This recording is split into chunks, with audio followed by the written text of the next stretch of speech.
So, welcome back. I hope that you are still fully energized after this morning opening session.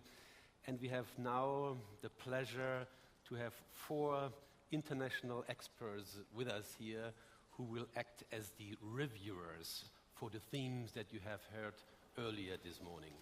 Right next to me is Thomas Lehmann, the ambassador from the Embassy of Denmark, here in Korea since 9 months, I hear? Yes. Welcome, Thomas. Thank you. Then we have Richard Dasher, who is professor and director at the US Asia Technology Management Center at the famous Stanford University. Richard, we are very happy to have you here. Thank you. And next to Richard is my dear friend and colleague, Georg Vielmetter. Georg Vielmetter is the director for leadership and talent practice in Europe of the K.E.Y Group. And he is the author of a book that is talking about leadership in the year 2030. I know that he is an exciting and interesting speaker, so Georg, great you are here. And last but not least, Perry Ha, who is the founder and managing director of Draper Ethnia. Is that correctly pronounced, Perry? Mm-hmm. Okay, Perry. So that's the audience. These are the reviewers for the next morning session, and I think we start with Thomas. Thank you. Good morning. Good morning, ladies and gentlemen. 안녕하세요. Thank you very much, Michael, for your introduction. I don't think I'm the expert, but I will try to at least give my review of this very, very interesting morning session. First of all, congratulations to you, Mr. Hong, for organizing this most interesting and most inspiring session. It's very, very, very interesting to be part of this. It made me also inspired to tell you a little bit about what do we do in my country, Denmark, when it comes to innovation. Because innovation is a very important part of our DNA, and it's something that we grow up with. So I would like to give you a short introduction to that, and also point at some areas where Denmark and Korea are working together. Innovation is the buzzword of today, but it's also maybe a word which is not fully understandable, and also the full implication of that word may not be fully understandable. For me at least, innovation is a solution that we can all utilize, and which adds to the convenience of life by being smart. That is, for me, the essence of innovation. And I said that it's very much in our DNA in Denmark. We have a long tradition of being innovative and trying to be in the forefront when it comes to innovative solutions. We try to match research, skilled labors, and innovative leadership in order to create better societies. And we have many companies and many entrepreneurs over history and decades which have led the way. Carlsberg, probably the best beer in the world, but also a company which started off from nothing by being a research company. Mr. Jacobsen founded this beer, but also turned out later this company into a big entity and now a huge research foundation as well. Another company, Novo Nordisk, which was on the display earlier this morning, pharmaceutical company, groundbreaking research on insulin, which is very much in the pharmaceutical minds of everybody today. So, long history, and we're very proud of that. But we are not sitting or resting on our laurels. It's very important for us and in my country to keep focus and keep developing. And that is why also from the government side that we step in and develop strategies when it comes to innovation. We are stepping in to boost our innovation capacity. And we work on strategies and with the ambition of creating better framework for innovation for Danish companies, to create closer relations between research, education, and the innovative sectors. The latest strategies that we have, and which is very important, are focusing on 3 main areas. Global challenges, for example, climate change, very, very important part of our way of trying to drive innovation forward. But also, secondly, that we want to see that knowledge is translated into value, that we want to see a technological transfer and commercialization of innovation. And then, not least, education being very much in the forefront. But strategies doesn't come alone. We also need funding. And for that, we have created a new big innovation fund that is there to maximize support for innovative solutions and to help companies develop. And last year, our innovation fund sponsored more than 1.4 billion Danish kroner to companies and innovative solutions. How does our innovation focus and our innovation strategy match up with the work you do in Korea? I believe myself that it matches up pretty well. President Park said earlier in the morning that the drive in Korea is to develop the creative economy. We have our innovation strategy, and I think that's actually a quite good match. We're also working with Korea when it comes to green growth. We have developed since many years a Green Growth Alliance, and that is basically to try to match competences between Denmark and Korea, bringing in all stakeholders to develop new green technologies. So we try to strengthen the innovative capacity, we try to strengthen the innovative solutions between our two countries, and we do that very well. But of course there are also differences, and I think one of them, the differences, is in the work culture between our two countries. I think Denmark is maybe a fact that in Denmark we work fewer hours than in Korea. Maybe sometimes, in my view, too few hours. But I think that is one of the biggest differences. And it's not only how we work, but also the work culture. In our business structure, the management is usually, we have a very flat organizational structure. A lot of informality goes into our business mindset. And one example is that it's very normal for everybody on the company floor to address your boss by the first name. But also, I think very important is that many decisions are discussed where everybody are present. Everybody has an equal say. And this creates a very speedy circulation of information. And I think it also creates a big feeling of inclusion and a sense of responsibility in everyone. And this sort of informality and flat structure is also part of developing and nurturing the innovative mindset in the everyday work. Do we have some examples of this? Yes, we do. Novo Nordisk, I mentioned before, big pharmaceutical company, they have developed their own Novo Nordisk way. They spend a lot of resources in continued education, continued competence development for all employees. We have Lego. Lego is a well-known toy company, actually the world's largest at the moment. But also within Lego, they try to nurture the innovative power of the employee by saying that there's no rules. They encourage workers to come up with their own solutions and somehow transform the Lego philosophy of creativity and play into what the workers are doing every day. So very interesting. But we are not only, when it comes to our innovation strategy, looking within our own borders. We also look outside to the world. And because we are a small country, it's very important for us to be present in the very innovative hotspots around the world. And that is why we have recently opened innovation centers in Seoul, at my embassy in Silicon Valley, in Munich, in Shanghai, in Sao Paulo, and in New Delhi.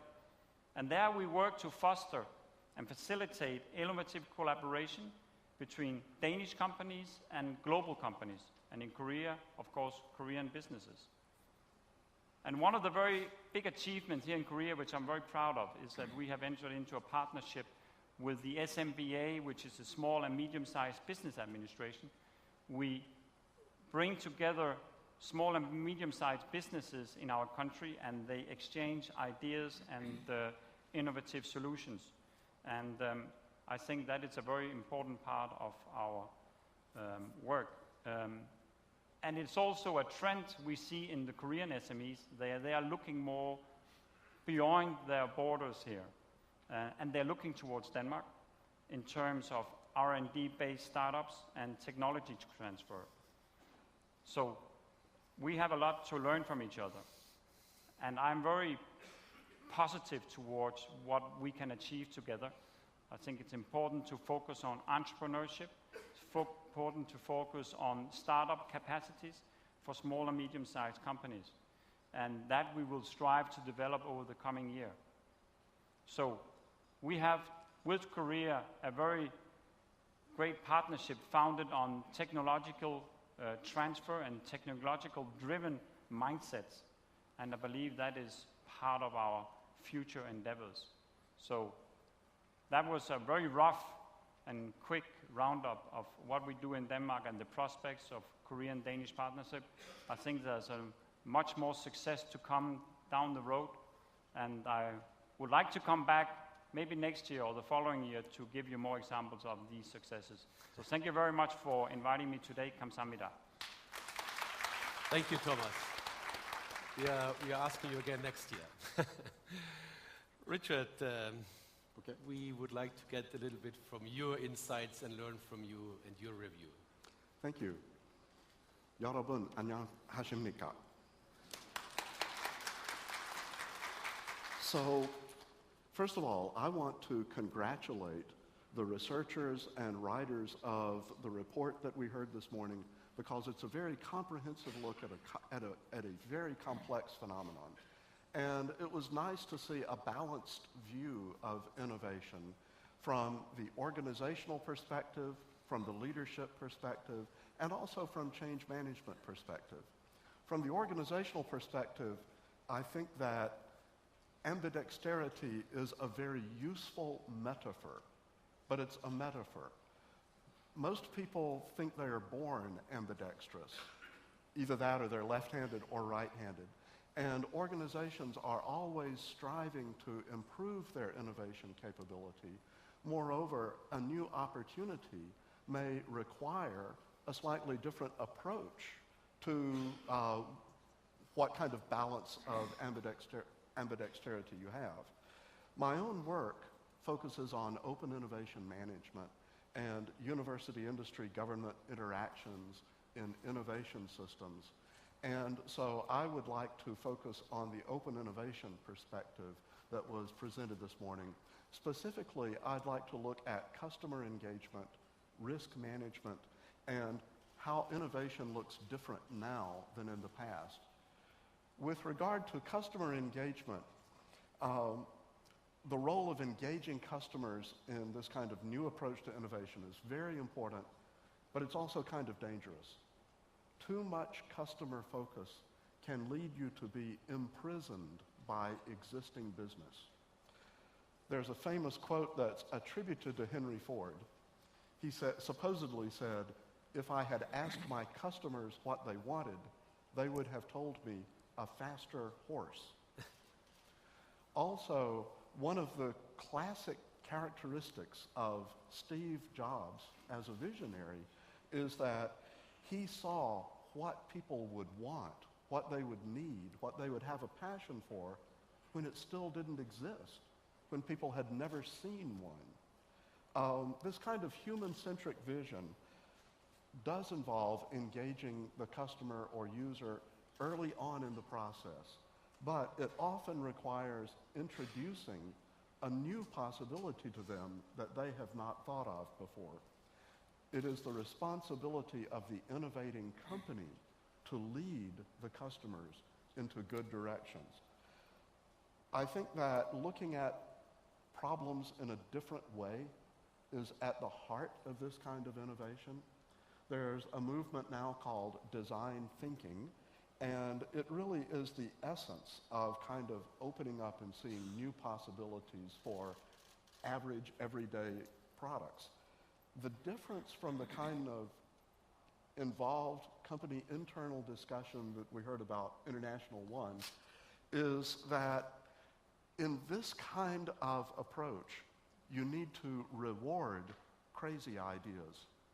You need to hear new voices, especially young voices, and that has been very difficult in Asian organizations. One needs to avoid the tyranny of experience. So we have to work forward with this as we engage the customers. Managing the risks of this kind of innovation is not trivial. At the heart of the report we heard this morning is this need to balance between exploration and exploitation. Actually, any instance of open innovation will involve both. You explore external sources to find new ideas, then you must integrate those new ideas with your company internal knowledge and resources in order to strategically deliver new products or services to possibly new markets as well as your existing markets. That means that it starts with exploration, but it will always involve exploitation. When I gave a presentation on open innovation in Houston, Texas this year, I was followed by a senior executive of Procter & Gamble who is responsible for open innovation. He was very kind and said that he liked my talk, but he also said that for incremental small changes, do it in-house. You don't really need external involvement in order to do incremental innovation. The risks are higher in open innovation, and so you should only get involved in an idea from outside when it's really going to be a big opportunity. That's a wonderful idea, but of course, the bigger the opportunity, the bigger the risk. This is why you see companies taking a graduated approach. If an idea is obviously very high value, it will be very expensive. So you see Google buying Nest. You see this kind of large merger and acquisition that's really almost immediate repositioning in the market. Further out, you see companies making smaller acquisitions that are really going to pay off within a year or two. And then even further than that, you see companies making even smaller amounts of venture capital investment because they want to be able to know how much opportunity that idea will have as soon as possible. So you see this kind of optimization along with the use of milestones at every step of the way. You must be willing to cut off a project, learn what you learn from it, and then move on to the next project. Finally, you have to ask, why does innovation look different now? Innovation is a fundamental characteristic of being human. We're not the strongest animal. We're not the fastest animal. We have only survived by adapting to new situations. So in that kind of regard, think back at the innovation that happened in the era of high growth manufacturing. The companies developed wonderful processes. They developed the ability to do business on a global scale, to ramp up processes really quickly. All of that is innovation. But unfortunately, those kinds of risks are very different from the risks that companies are facing now. You're seeing that the companies mitigated their risks by developing Six Sigma, developing these great business process management. And in an advanced economy, though, what you really need is the ability to disrupt existing industries and value chains. In an advanced economy with an established industrial base, the likelihood that a new idea will disrupt something older is much higher. Now, ever since the work of Professor Christensen at Harvard 20 years ago, we've seen that startup companies are great sources of disruptive innovations. They put everything they have into a new idea. But from the standpoint of a big company, a startup company does not follow Six Sigma. A startup company typically does not have the most elite workforce. It typically does not have the financial resources to do the development process like it could be done in a big company. And it certainly is rather chaotic in regard to its own business practices. This means that the big companies really need to know how to work with these people that don't measure up to their own standards. And yet, it is a symbiosis. We have entered into an era where the big companies desperately need the startup companies in order to keep growing their business, right? The Android people sold to Google. My understanding is that Samsung did not buy them. They thought they were a bunch of, not such a great, startup company.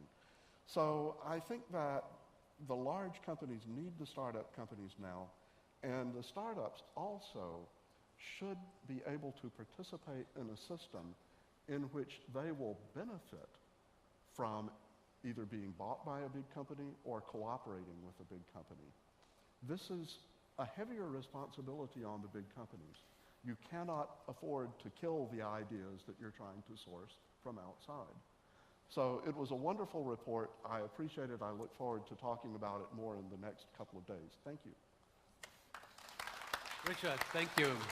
And audience, you will have in a moment, of course, the opportunity for questions to Richard, to Thomas, and to the other gentlemen. Georg, you are next, and then Perry. Thank you very much, Michael. Good morning, ladies and gentlemen. First, I want to thank you, Chairman Hong, for inviting me to this great event. And I want to thank the whole organization team and the research team for preparing this.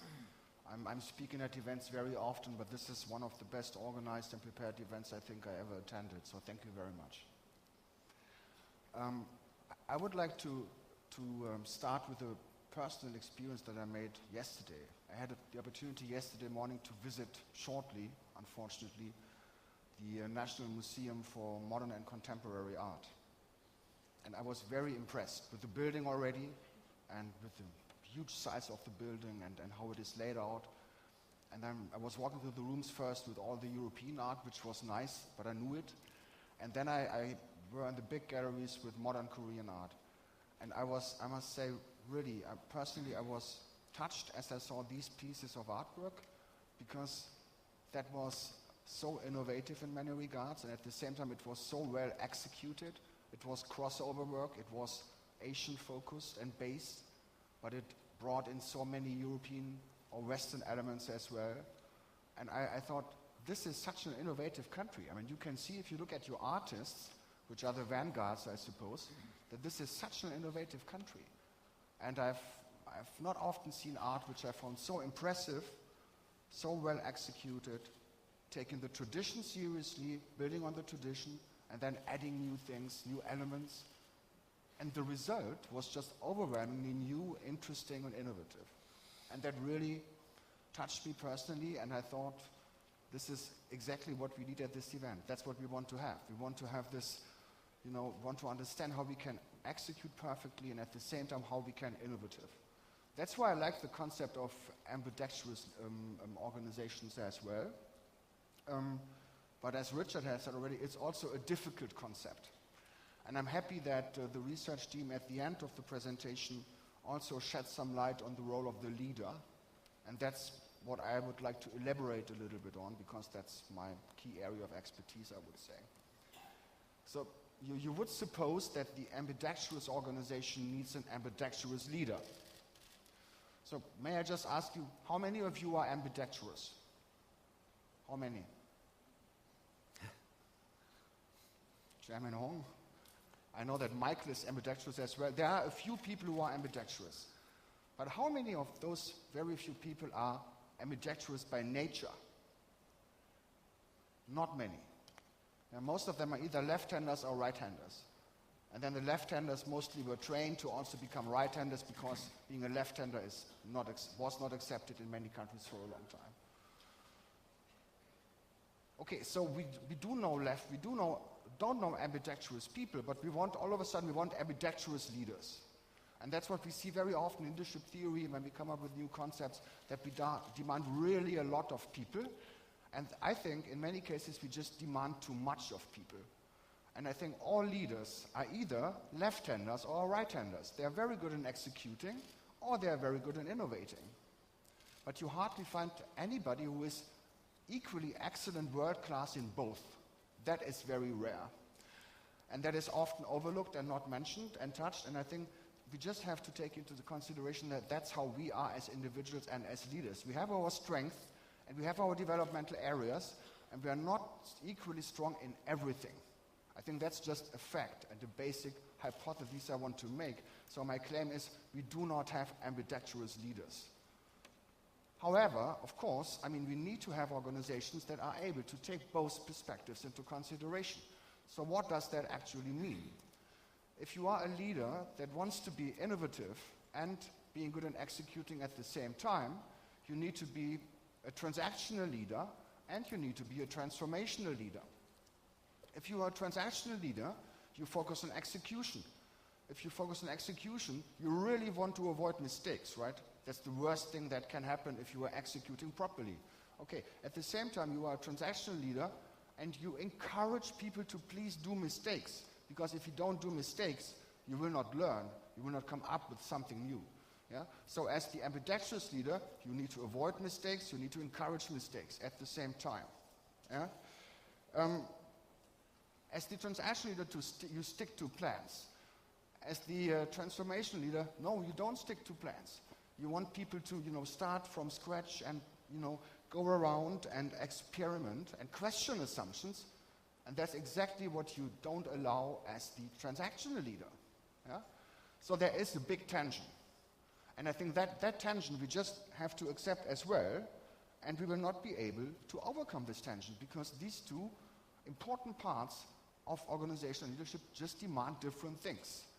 So the real challenge for the good leader of the future, I think, is not to be ambidextrous at the same time, but he or she has to make the switch cognitively, emotionally, motivationally, from being transactional, process-focused, not allowing mistakes, to transformational, questioning, challenging, challenging assumptions, and allowing experimentation. And that switch is really difficult. So now the question is, what do leaders need to do, and how do leaders look like that have that profile? And that's where I've also done some work on. And I think there are some key competencies that leaders who are, say, better placed to make this switch and to take both considerations into account, they have some specific success-critical features or behaviors that they need to display. And I have only 3 minutes 40, let me just touch on a few of them. And there's one cluster of competences which I think is really fundamental and basic in order to be able to make that switch. And that cluster of competences I call inner strength. And inner strength consists basically of 3 different competencies. And I call them ego maturity, openness, and empathy. And by ego maturity, I mean that a leader has the maturity to understand that he or she does not know everything, right? That there are other people around the leader who know specific things better than the chairman or the leader, him or herself, for example. And of course, aspects like emotional self-control are very important here. This basic maturity, you could say, that's a clear case. We all have to have that, but we all know from practice not every leader has it, right? And especially the readiness and the willingness to accept that we as leaders are not outstanding as in everything. And here, by the way, another dimensions, which I think we have not talked about today yet, comes into play, and that is culture. The culture, of course, is important also, the surrounding culture. As long as the culture expects the chairman and the CEO to be the person that knows everything, that can take every decision, that is transactional, that is transformational at the same time. As long as this is, say, the cultural pressure on the individual, it's very difficult to say, I do not really fit that picture. And by the way, it's good that I do not fit that picture, because otherwise my company will not be innovative. So the cultural aspects here is really also crucial. The second competency, again, sounds quite, maybe even trivial, at least basic, and that I call intellectual curiosity and emotional openness. Many of us, many people in top positions are very curious. I mean, they want to learn new things. The emotional openness is maybe a little bit a more difficult story. But as long as we do not really open up ourselves to others and the perspective of others, we just do not learn. We just repeat what we have done so far. And then sooner or later we are in the executive mode and no longer in the innovative mode. It's very rare that you innovate for 25 years in sequence. Sony is a good example for that. Sony was a company that was very innovative for a long time, and they were passed by others in that regard.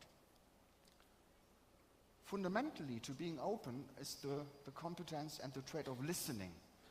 Again, something which is very often overlooked. But I would even say, and I even published a paper on that, listening is the most fundamental thing for every leader to do.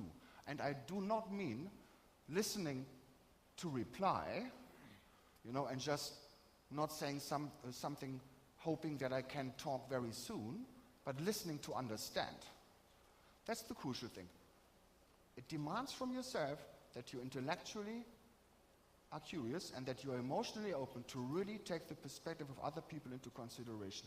Only if you do this, you have the chance to broaden your perspective, to get much more perspective into your own focus, and that is the only chance to become innovative or to get an innovative culture into your organization. A few other things that I cannot talk about today. Let me just one thing on Simon Sinek, and start with why. As we were seeing the video, I did my own start with why. Why, how, what? Why? That's the company. Everything we do is about connecting people, getting you and your friends closer together. How do we do it? We have beautifully looking devices, the best maps, and integrated navigation systems. What? The Nokia Lumia 925. You want to buy it? No, nobody buys it.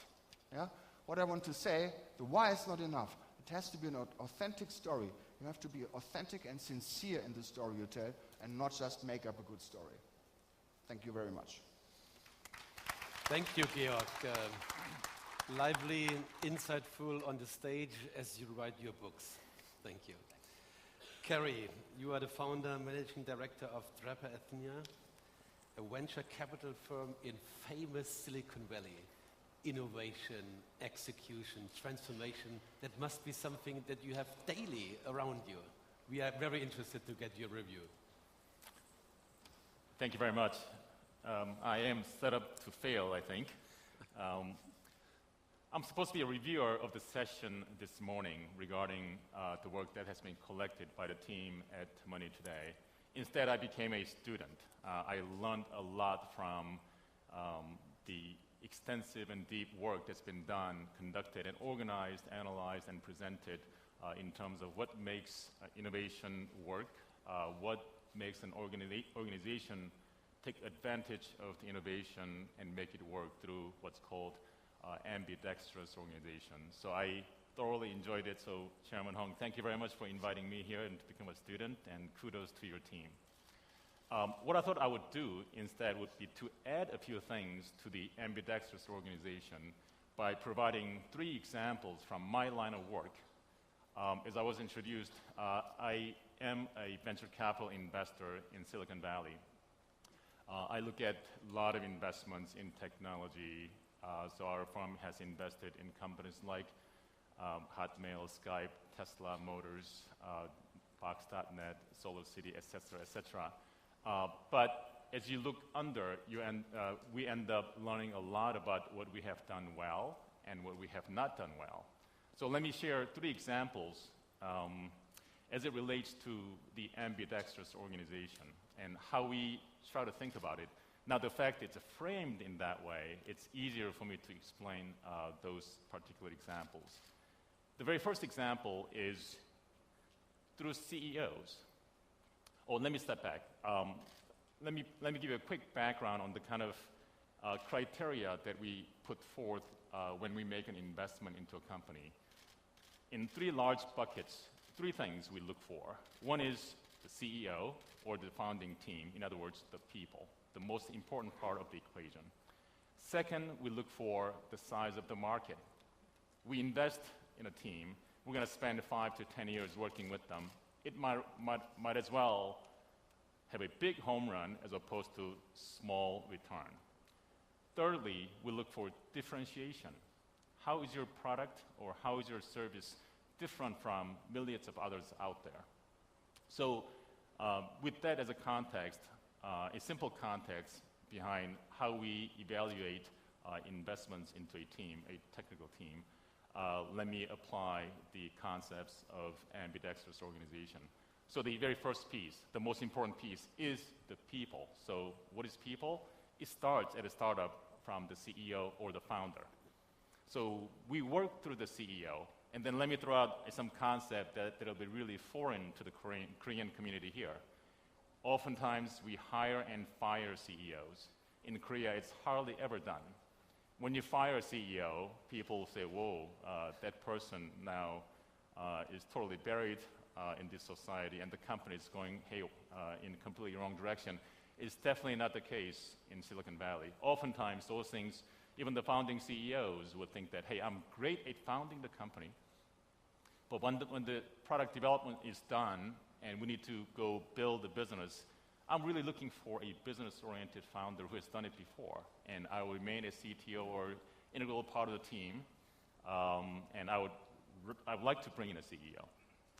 So what does that mean in terms of ambidextrous organization? Early stages of the company, if you're looking at the concept, point of proof, and then try to make something work. Different set of capability, perhaps more left-hand side. The creative side becomes more of an important ingredient. As a company grows further, then perhaps you have to shift over to the right-hand side, which is execution side of things. So that's how we work. If a good founder and the CEO can scale and learn, it's the best. And sometimes the biggest, most successful companies come from those founder CEO companies. Steve Jobs, Bill Gates, Larry Ellison, those are some of the phenomenal, Elon Musk, one of our CEOs, are the founders and the ones who can scale. And sometimes those are some of the biggest companies that become. So that's one example, first example. Second example is what I call pivoting. Pivot means you turn on a dime, right? I've been going in this direction, and next, whoa, better turn in that direction because there's a huge boulder in front of me, or there's a huge valley that I cannot cross. It's a lot easier for a small company to pivot than it is a large company like GE to pivot. But I actually really like the fast works that Viv Goldstein talked about. But nonetheless, pivoting becomes a very important part of startup. And it's related to the fact that the cost of lost opportunity is far greater than the failure that you incur by trying something new. So you try a new product and get it out there. If it doesn't work, you drop it. And then you change and move really rapidly and get out to the next product. You do so until something sticks. And this is important because oftentimes you're going after a technology or market that does not exist. How would anybody know in a vacuum through analysis that a market will accept this kind of product with this kind of feature, with this kind of price point? Unless you try it, you'll never know. So that's why second concept of pivoting is so important. And then lastly, it's called the silver bullet. silver bullet essentially means something that kills just about anything, right? Even vampires or werewolves you kill. So we, not at the portfolio level, but at my investment company level, I work with my partners that we discuss an investment. And based on how a partnership decision-making process set up, we do different things. Oftentimes we vote. Maybe majority rules it. If majority of the founders say, yes, we should go ahead and invest, we invest. Or some partnerships, they'll say you have to have a unanimous vote before we'll execute on the investment. In doing so, sometimes one partner feels so strongly about a particular entrepreneur or particular concept or investment. He really wants to invest, but the voting process says, majority, therefore, even though you said yes, 3 other partners said no, therefore we're not going to invest. And sometimes one of those unusual things becomes some of the biggest companies out there. So we provide this thing called a silver bullet to each one of our partners. You can pull the trigger on an investment, of course, at a smaller scale, and we're not going to take a huge risk on one particular partner, but we're not going to let it go. We give each partner an ability to make an investment solely on his or her own conviction, for whatever that may be. Some unseen sense about the market or the entrepreneur. So now, why do we do that? In our investment company level, again, it's ambidextrous organization. If we follow the whole process all the time, then you have a criteria that you always follow. Then you'll never be fired for doing so. But our job's different from working for a large corporation where your job is to move up the ladder and do your right things. Therefore, if you don't really make a huge mistake, if you do a good job, hopefully you'll continue to be employed. It's not like that, right? We put our money on the line. Therefore, we are looking for huge returns from time to time, hopefully more often than not. So we allow for that. So going back, in quick summary, I think the whole summary regarding innovation and what drives innovation is the people, then it's the culture, and it's the organizational process, and the example of ambidextrous organization, I think, is phenomenal. So the left-hand side of creativity and the right-hand side of the execution, I think, is real key. Depending on what stage of a company, depending on whether it's a startup, tech company, or manufacturing company, depending whether it's mature company versus a startup, the size of the left hand and the size of the right hand may differ. But I don't think you can ever ignore the right hand and left hand sided equation of the organization.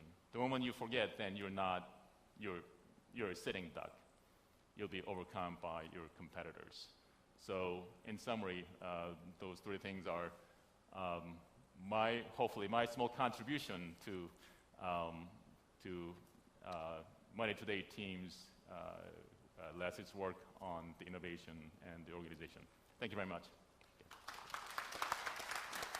Terry, thank you very much for your insights.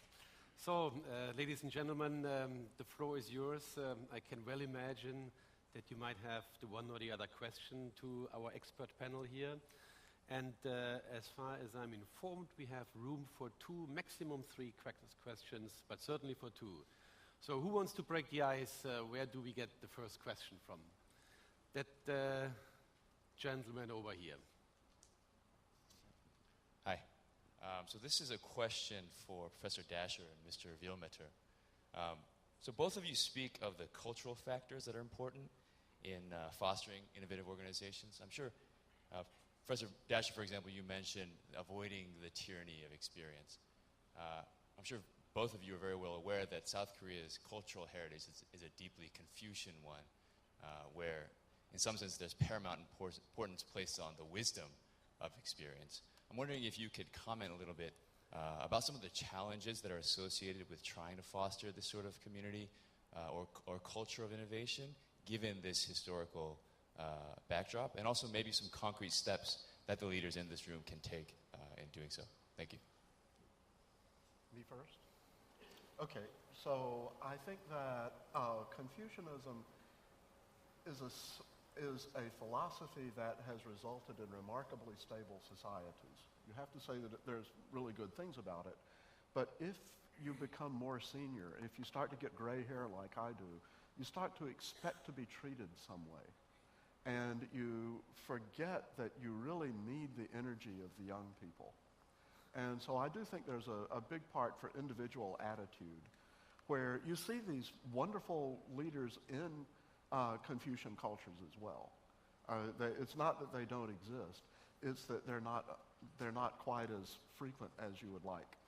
And I think that probably one of the best ways you can attack this problem would be success stories. And I was very impressed to see the TV show this morning. I think that's a really good example of a team that tries hard, and, you know, manager O must be a great guy, right? So I think that you see things like that, you work within the existing framework, and you've got culture, but culture is always changing. Georg, you want to comment on that as well? Yeah. I also think that in such a society you have specific issues to solve in order to solve that problem. But on the other hand, extremely individualized societies have their own issues as well, because they face the opposite problems in a way. And my advice would always be to build on your strength. And there are of course many strengths, like a more collectivist approach has many strengths, especially when you see that we will be able to manage all these challenges only with a real team perspective, right? So, but if you have a collective perspective already, it's not such a big step to get to a, say, real team perspective. You have to add a few elements in a way, which is being more symmetrical, less hierarchy-oriented. And I would agree with Richard, the best way to do it is by having top leaders in the country and in companies to role model this, to show that this is possible. Yeah? And this conference, I think, is also a good case. Yeah? There was a team of people touring the world to get in information, and it was not done by the chairman, but it was done by the team, and they presented this here on stage. Yeah? I think this is indicating change already, and the role modeling is crucial. Build on your strength and add some elements, like the artists that I saw in the museum. I think that in a way they do the same thing. Thanks for that. We have room for one more question. You need to raise the arm. It's so over here. This gentleman. Hello, this is a question for Professor Dasher. You mentioned that companies need to lead their consumers. They need to invent products that consumers don't know that they need before they need them. How do you mitigate the risk of inventing a product that consumers don't need, and then the consumers decide they don't actually need it and nobody follows your leadership? Great question. I think you put a little bit of money into it for 5 or 6 months and see what kind of initial reactions you get.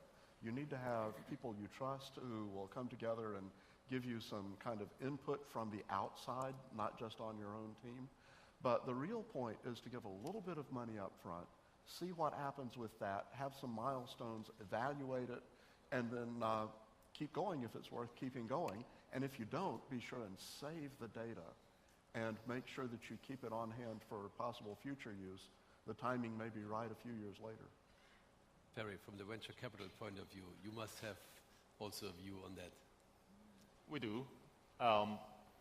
It's very similar. It's kind of related to the pivoting element of a startup. So you try something. If it works, you keep pushing, or you keep changing quickly until you find something. But now how do you do that in a larger organization is a question. But on top of what Professor Dasher talked about would be the incentives provided to that particular team that's working on it. So basically what Professor Dasher talked about is actually the gating portion of it. I'll give you $50,000 to come up with a concept and go out and try to go get a market validation, point of proof. If you do that, then we'll give you $500,000 to do X, Y, and Z. And oh, by the way, if this project becomes really successful, there's a huge return, whether it's bonus or equity of the company or whatever the case might be. So I think those are the pieces that you have to all pull together. Thank you very much, Perry, Georg, Richard, Thomas. There was an interesting session. Thanks a lot for your global perspective, and see you later. Thank you.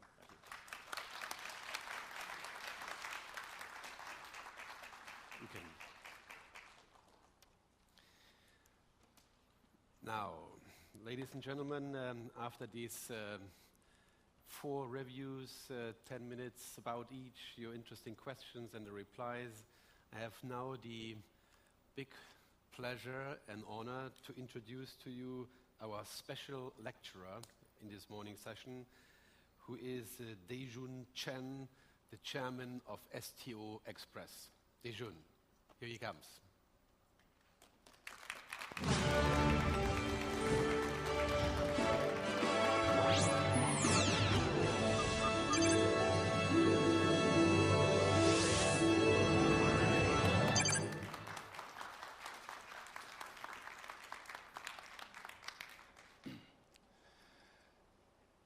今天呢，非常感谢我们的这个洪会长能够给我有这个机会来发言。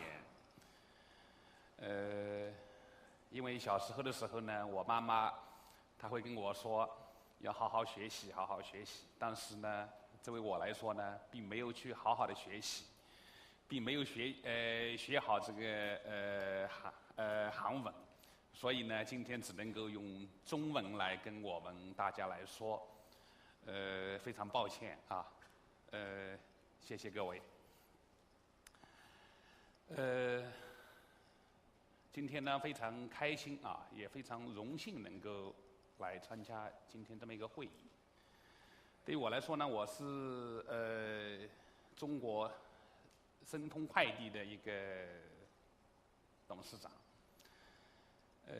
下面呢员工有25万人。那么去年做的包裹呢，是做了有24亿个包裹，去年2014年。那么在这里呢，就是说呢，我感觉能够感受到了我们这样一个非常好的，今天来谈这个创新创业这么好的一个环境哈。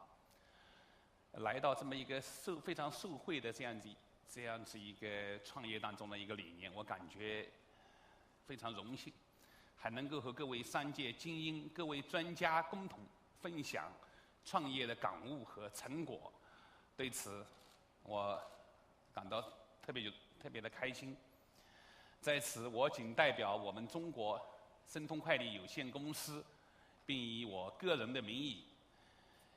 向这次活动的主办方表示衷心的感谢。中韩两国互为近邻，中韩两文化的交流史自远古以来源远流长。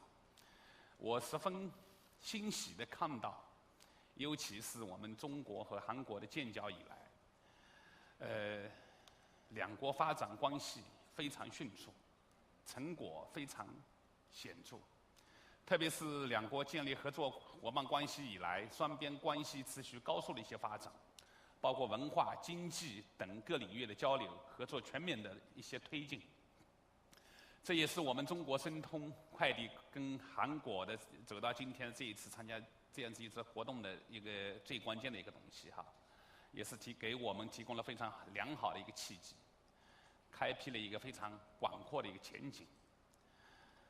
那么申通快递呢，品牌我们初创于1993年，公司致力于民族品牌的建设和发展，不断完善这个终端网络、中转运输网络和信息网络三网一体的这个运营体系。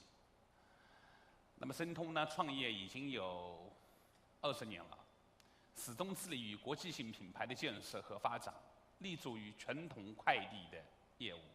从无到有，从小到大，从弱到强，逐渐走上了一条适合行业发展的特色的创业之路，在中国范围内形成了非常完善流畅的自营的一个快递网络，以专业的服务和严格的质量管理来推动公司的发展，打造了业内申通快递的一个知名品牌，并获得了国家多项荣誉，成为全国范围内的一个非常优秀的一个民营快递企业。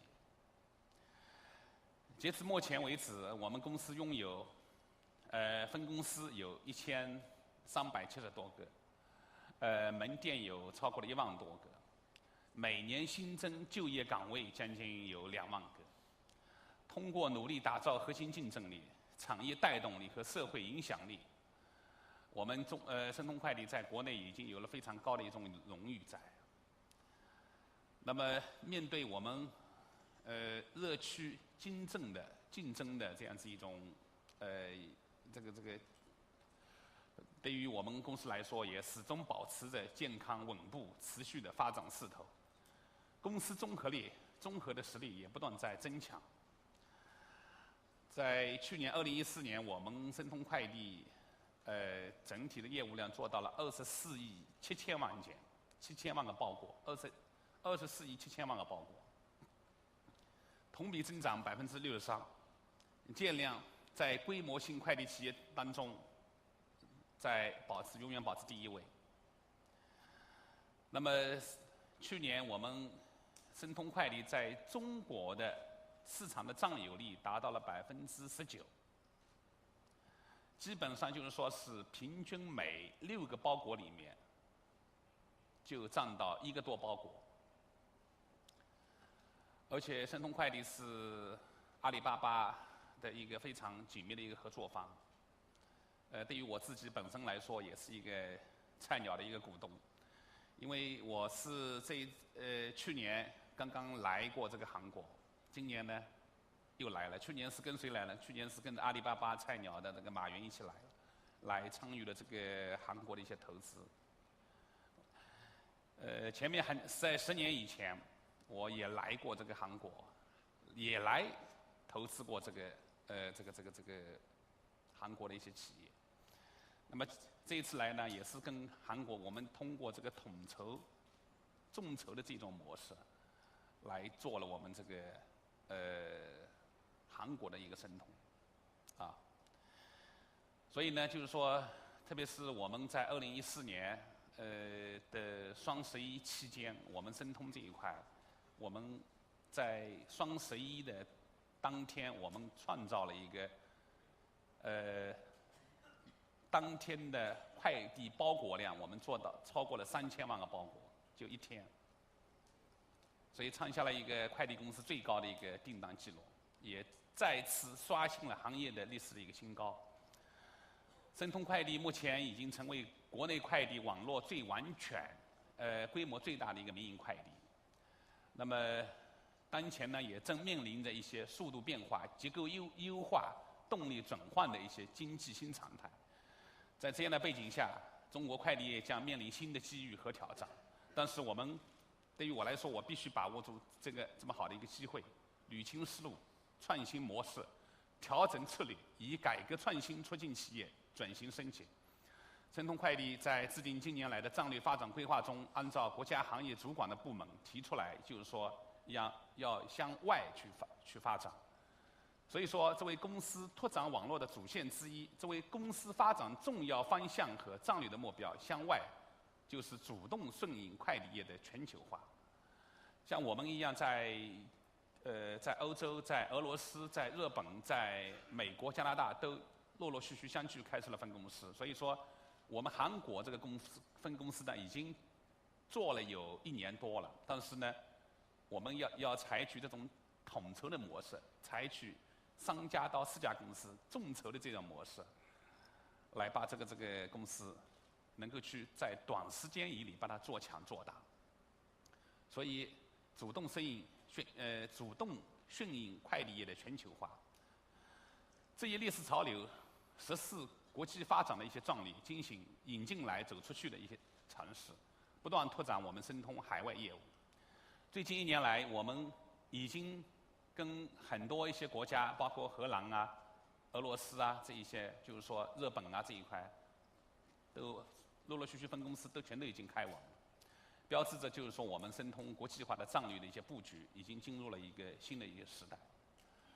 那么通过阿里巴巴出口平台、速卖通和进口平台、天猫国际等项目的一些合作，我们公司在深圳的香港这一块都每天都会有很多的一些业务量在跟全球来发生跟天猫跟菜鸟的一些业务哈。同时在英国、在日本也有平均每天就是说在这个澳洲这一块都会有很多的业务来产生。今年我们将深化美国申通现有能力，提高整体客户服务水平，加强国内口岸操作团队的一些建设，扩大我们香港公司的一些服务渠道，将香港打造成为申通进出口业务的一个纽带。同时，根据上海到日本航线的一些优势，增加多条日本专线，在推进阿里巴巴和申通的一些非常更到一些拓展到欧洲的一些服务。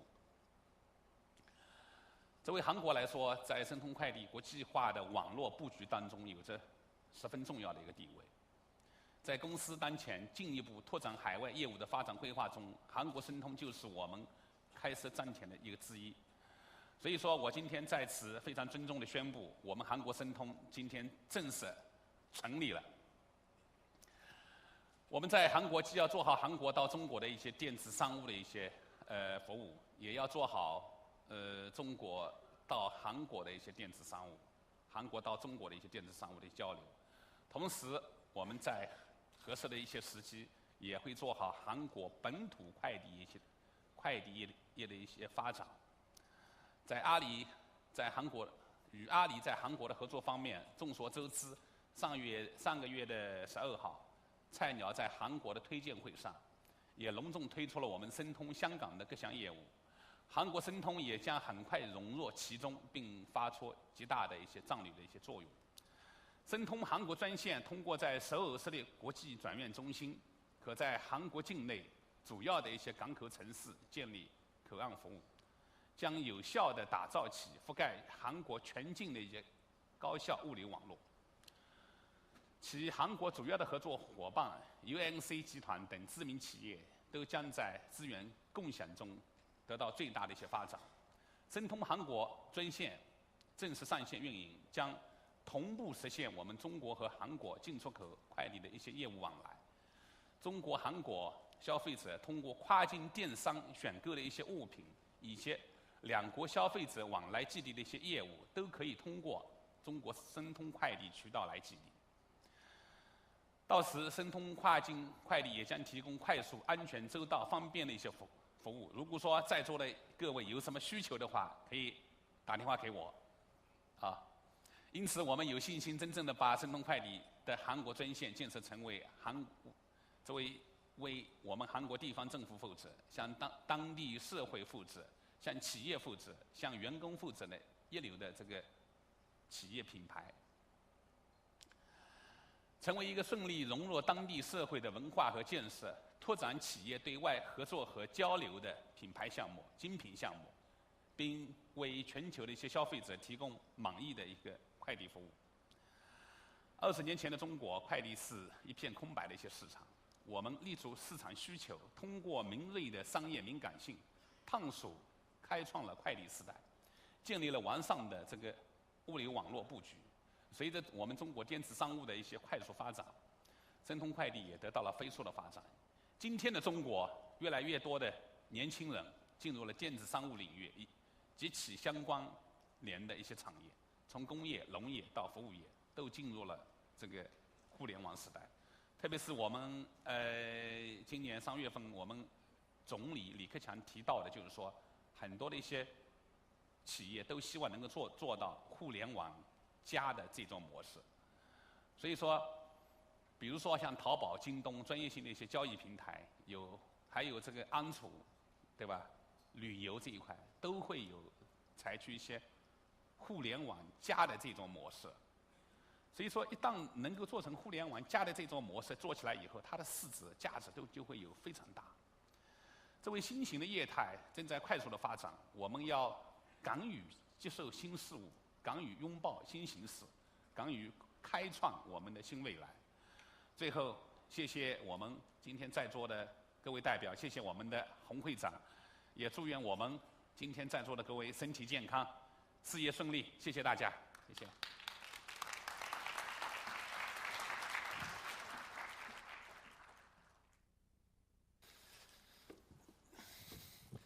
Chairman Chen, thanks a lot for introducing this success story of your company that is impressive. The speed of the development, the innovation that you have shown, the size of the company, I think that is very encouraging to us. Thanks again.